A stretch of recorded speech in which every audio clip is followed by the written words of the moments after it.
Welcome to Uribd blog and tips. বিসমিল্লাহির রহমানির রহিম। ইসলামী মানে হোসেন আল্লাহর রহমানুর রহিম রহমতুল্লাহ আলমিন। আজকে অত্যন্ত গুরুত্বপূর্ণ একটি টপিক নিয়ে আলোচনা হচ্ছে ইউরিবিডি ব্লগ এন্ড নিউজ ডেস্ক থেকে। পর্তুগালের প্রাক্তন সমাজতান্ত্রিক সরকার অর্থাৎ সোশ্যালিস্ট পার্টি হাজার হাজার অভিবাসী পূর্ণ ব্যাকগ্রাউন্ড চেক ছাড়াই আসার জন্য দায়ী করেছে পিএসডি সরকার, শেখা অ্যালায়েন্স গভর্নমেন্টকে। বিস্তারিত নিউজের ভিতরে থাকছে, আপনারা ধৈর্য সহকারে শোনার অনুরোধ রইল। আশা করি এখান থেকে অনেক টিপস পাবেন। এবার নিউজের বিস্তারিত। ভুল সংশোধন করার পরিবর্তে সোশ্যালিস্ট সরকার উদাসীনতা দেখিয়েছে, এটি আরেকটি কথা। এই যে ইস্টার উইকেন্ডে একটি নতুন বিতর্ক শুরু হয়েছে। 1,20,000 এরও বেশি অভিবাসী যারা পূর্ববর্তী সীমান্ত সংস্থা অর্থাৎ সেফের যেগুলো সেফ যখন সমাপ্ত হয়ে যায়, বন্ধ হয়ে যায়, সেই সময়ের দিনগুলোতে প্রয়োজনীয় ব্যাকগ্রাউন্ড চেক ছাড়াই পর্তুগালে প্রবেশ করতে সক্ষম হয়েছিল।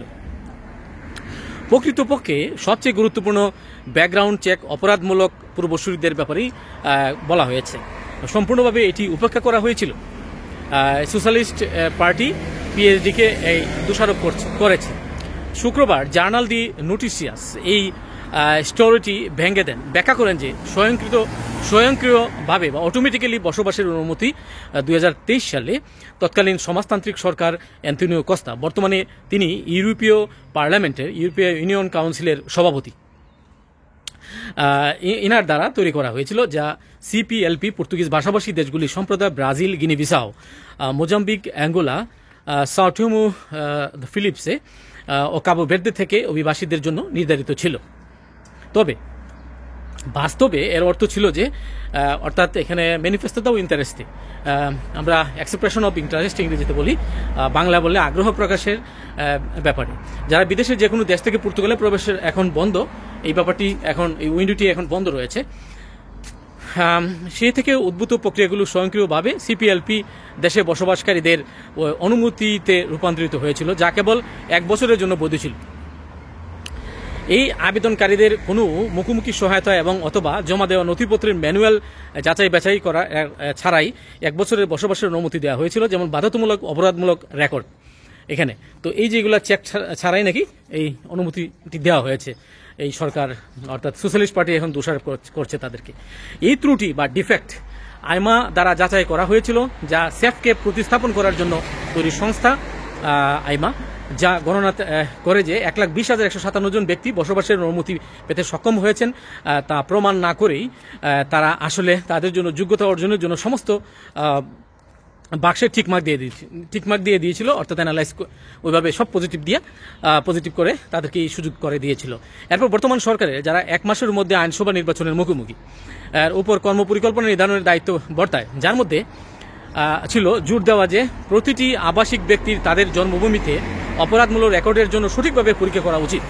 অর্থাৎ পুলিশ ক্লিয়ারেন্স সার্টিফিকেট যেটা আমরা বাংলাদেশ থেকে আনি, ওই ধরনের সিপিএলপি কান্ট্রিজের নাগরিকদেরও রয়েছে, সেগুলা তারা উপেক্ষা করেই তাদেরকে বসবাসের অনুমতি দিয়ে দিয়েছে। আইমা এর বিশ্লেষণ দ্রুত বিভিন্ন অসঙ্গতি তুলে ধরে। আবাসিক পারমিট অর্থাৎ রেসিডেন্ট স্ট্যাটাসের পারমিশন প্রাপ্ত কিছু ফাইলে আবেদনকারীদের জমা দেওয়া অপরাধমূলক রেকর্ডের পরিবর্তে কাগজের ফাঁকা শীট পাওয়া গেছে। অন্যরা অপরাধমূলক রেকর্ডের পরিবর্তে ভুয়া নথি শনাক্ত করেছে। তিনি আরও কিছু বিস্তারিত ব্যাপার এখানে উল্লেখ করেছে, কিন্তু অন্যগুলি এমনকি সরকারি নথির মতো দেখাচ্ছিল না, যেগুলো বলা হয়েছে, অর্থাৎ ফেক দিয়ে ডকুমেন্ট দিয়ে তারা কার্য সিদ্ধি করেছে, আর তারাও পজিটিভ দিয়ে তাদেরকে অনুমতি দিয়ে দিয়েছে। এই সব কিছু সমস্যা হলে এটি কীভাবে সম্ভব হলো? সেফের ভবিষ্যৎ স্মৃতি সমিতি, পিএমএফ, তারপর হচ্ছে এসইএফ এজেন্সির প্রাক্তন কর্মচারীদের নিয়ে গঠিত, যারা অ্যান্তোনিও কস্তার সরকার কর্তৃক বাতিল করা হয়েছে। তিনি জোর দিয়ে বলেছেন যে এসইএফ সরকারকে 2017 সালে নিয়ন্ত্রণের বাইরের প্রকৃতি, এটা আসলে ইনভার্টেড ফার্স্ট ব্র্যাকেটের ভিতরে রয়েছে ওই প্রকৃতি নেচার, অভিবাসীদের নিয়মিতকরণ সম্পর্কে সতর্ক করেছিল, অর্থাৎ সোশ্যালিস্ট পার্টি সতর্ক করেছিল। এই ভুলগুলি সংশোধন করার পরিবর্তে সমাজতান্ত্রিক সরকার নিজেকে উদাসীন দেখিয়েছে। এই সম্প্রদায় আইনের সীমাতেও তারা আইনি পরিবর্তন আনা হয়েছিল, যার ফলে 2023 সালের স্বয়ংক্রিয়ভাবে বসবাসের অনুমোদন দেওয়া হয়েছিল, সমিতি কুরিও দা মানহাকে জানিয়েছে। পিএমএফ সেফের সূত্র অনুসারে SEF বিলুপ্তির অন্যতম কারণ, অর্থাৎ সেফের বিলুপ্তির অন্যতম কারণ ছিল যে এই সময় এমন একটি সংস্থা তৈরি করার ইচ্ছা যা রাজনৈতিক এবং দলীয় রাজনৈতিক অভিমুখের জন্য আরও সহজলভ্য ছিল। এই পরিস্থিতির উপর অস্বস্তির অনুভূতি আরও বাড়িয়ে তুলে প্রাক্তন স্বরাষ্ট্র প্রধানমন্ত্রী হুসে লুইস কার্নের এই আশ্বাস যে পর্তুগিজ ভাষী অভিবাসীরা যারা স্বয়ংক্রিয়ভাবে বসবাসের অনুমোদন পেয়েছিলেন তাদের নিরাপত্তা যাচাইয়ের বিষয় এটিতে জড়িত ছিল। তাদের মধ্যে দেশটিতে হাজার হাজার নিরাপত্তা যাচাইয়ের বিষয় ছিল না। জাতীয় গণমাধ্যম যেমন ব্যাখ্যা করেছে, সাম্প্রতিক বছরগুলিতে পর্তুগালে বসবাসকারী বিদেশিদের সংখ্যা আকাশচুম্বীভাবে বেড়েছে, এতটাই বেড়েছে যে জনসংখ্যার 15%। অন্যদিকে নিয়োগকর্তারা বলছেন যে তারা বিদেশ থেকে আরও কর্মী প্রয়োজন বিভিন্ন কোম্পানির জন্য, যেটা আমরা একটি নিউজ করেছিলাম ইউরোবিডি ব্লগ নিউজ ডেস্কের মাধ্যমে, যে মাত্র 20 দিনেই এখানে ওয়ার্ক পারমিটের পারমিশনগুলো দেওয়ার অনুরোধ জানিয়েছে বা অনুমোদন করেছে সরকার। এটি সবার জন্য না, এটি নির্দিষ্ট শ্রেণীর বড় বড় কোম্পানির জন্য প্রযোজ্য। কাজেই আপনারা যারা এই আলোচনাটি শুনলেন, আপনাদের আমি এটাই বলবো যে এক সরকার আর সরকারকে দোষারোপ করছে, যেটা সত্য বাস্তব। তবে এটা নির্বাচন ঘনিয়ে আসছে, এখানে আরও অত্যন্ত গুরুত্বপূর্ণ সরকারি ডিফেক্টগুলি বেরিয়ে আসবে, আমরা শুনতে পাবো। আর যারা সচেতন পর্তুগিজ নাগরিক তারা বা বাংলাদেশি যারা পর্তুগালের পাসপোর্ট পেয়েছেন তারা কাকে ভোট দিবেন সহজেই অনুমেয়। আর এমন একটি বান্ধব সরকার আমাদের প্রয়োজন যারা ইমিগ্রেন্টের পক্ষে কথা বলবে, কারণ আমরা চাই না এই রেশারেশি দলাদলি হানাহানি।